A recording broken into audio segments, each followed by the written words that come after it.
You've been working on this book for quite a long time. It's not like you became moderator of Meet the President and said, hey, I should quickly write a book about the president. You've been writing this book about the president. Since he got elected, been taking notes and all that. The book is critical of the president in area. I'm not saying that you're. I think it's neither a liberal defense or a conservative attack. It's just sort of what I saw. Yes, there are positive things, there are negative things in the book. Do you get nervous that, okay, you put this book out, you've interviewed the president, you're the moderator for Meet the Press, that he'll read the book or hear about some of the negative things? Oh, I am not looking forward to the next time I see him, and where he may say, hey, about that one thing you wrote about, you didn't take into account this, and this, and it can be an intimidating thing. That said, I wanted to interview him for the book, and his staff said no.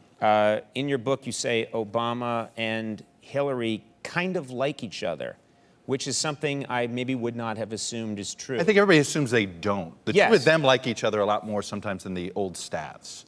A lot of times in campaigns, it's the staffs that hate each other. Because when they were campaigning against each other, the staffs are working so hard to tear each other down. Demonize and all this stuff. The two of them have this interesting bond. I think part of it is sort of the bond. It's almost like they've been to war together. The only other person that understands what it's like to be a candidate, to be in a bubble, to be pointing, to be in a fishbowl like that, is her or her to him and all this stuff. So they have this interesting bond, and I think it throws his staff off sometimes. Like they'll go in there and they share inside jokes and I'm like, but you're not supposed to be that friendly. We keep telling people that you're not that friendly, but they're oddly very close. People come in and they're playing Twister. Yeah, it's a little uncomfortable. Yeah, exactly. Left hand yellow. Wow. Okay. Exactly. He's a funny guy too.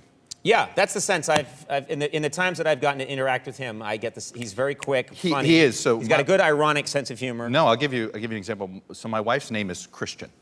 It's spelled Kristian. She was supposed to be a boy, so that her mom just gave her a girl's name.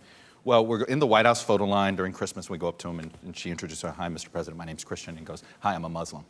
Right like that, and my wife is mortified. Oh my God, did he think I was saying a statement? He knows my first name's really Christian, right? And all this stuff. And he looked at me and gave me a wink. It was a funny joke, but he's very quick. Yeah. I have a younger brother, Justin, I was always teasing him. He's my younger brother, always giving him a hard time. And then when I did the White House Correspondents' Dinner a few years ago, I invited him and Justin and his wife, and they got to meet the president, and the president meets Justin, and he looks at him, the first thing he does, and he's so cool and detached. He looks at Justin, he looks at me and goes Conan, your brother, good looking. How'd that happen?